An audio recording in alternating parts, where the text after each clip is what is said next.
Pineapple கேசரிக்கு வந்து தேவையான பொருட்கள் ரவை வந்து 150 கிராம் எடுத்திருக்கேன். அதுலேருந்து ஒரு 2 ஸ்பூன் கூட, 150 கிராமை விட கொஞ்சம் 2 ஸ்பூன் கூட வந்து சர்க்கரை எடுத்திருக்கேன்.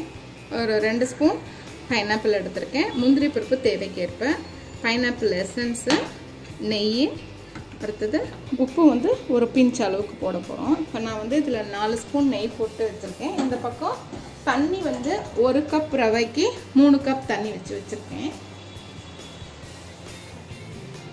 ஏற்கனவே 3 கப் தண்ணி அளந்து இங்கே கொதிக்க வச்சுருக்கேன். இப்போ அந்த தண்ணியை வந்து நான் இந்த நெய்யில் ஊற்றிடுறேன்.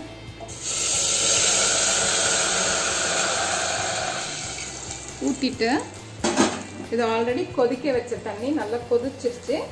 இப்போ வந்து இந்த ரவை போட்டு ஒரு பிஞ்ச் உப்பு போட்டுக்கிறேன்.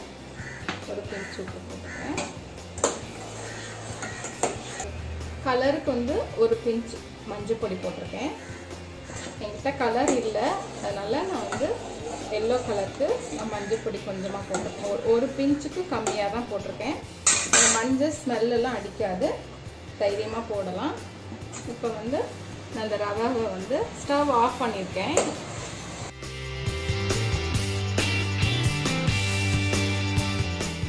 வேகட்டும், நான் மூடி வச்சிடுறேன். ரவை வெந்துருச்சான்னு பார்க்கலாம். ரவை வெந்த பிறகு தான் நம்ம வந்து சர்க்கரை ஆட் பண்ணணும், இல்லைன்னா அதுக்கப்புறம் ரவை வேகாது. ரவை நல்லா வெந்துருச்சு. இப்போ நம்ம வந்து சர்க்கரையை ஆட் பண்ணலாம்.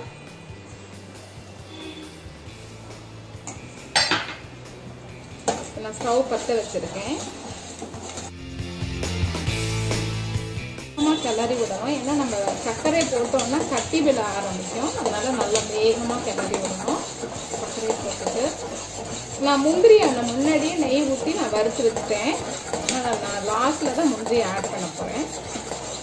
அப்போ தான் நல்லா கிறிஸ்பியாக இருக்கும். அதனால வேறு ஒன்று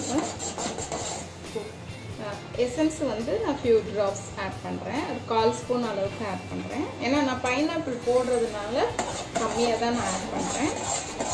இப்போ வந்து பைனாப்பிளை போட்டுடலாம். நல்ல இனிப்பான பைனாப்பிள் இது, அதனால நான் இப்போவே போட்டுட்டேன். அப்படி சப்போஸ் உங்களோட பழம் இனிக்கலைன்னா நீங்கள் கொஞ்சம் சுகர் ஆட் பண்ணி வச்சுட்டு அதுக்கப்புறம் நீங்கள் செய்ய ஆரம்பிங்க. அப்போ தான் நல்லா ஊறிட்டுருக்கும். அந்த பழம் வந்து சுகரில் ஊறிட்டுருக்கும். நம்ம மற்றதெல்லாம் ரவாலாம் வறுத்துட்டு முந்திரிலாம் வறுத்துட்டு லாஸ்ட்டில் தான் நம்ம இதை ஆட் பண்ணுவோம். அது வரைக்கும் அது சுகரில் ஊறிக்கிட்டு இருக்கும்.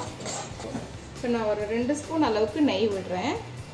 கேசரிக்கெலாம் நெய் கொஞ்சம் நிறைய விட்டால் தான் நல்லா டேஸ்ட்டாக இருக்கும்.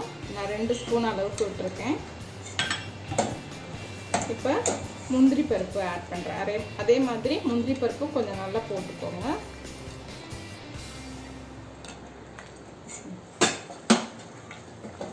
அவ்வளோதான், ரெடி ஆயிடுச்சு. இப்போ நம்ம இறக்கும் போது கொஞ்சம் கலராக இருக்கும். அது கொஞ்சம் நேரம் கழித்து பார்த்தீங்கன்னா கரெக்டான இதுக்கு வந்து லெவலுக்கு வந்துடும். அவ்வளோதான், ரெடி ஆயிடுச்சு கேசரி.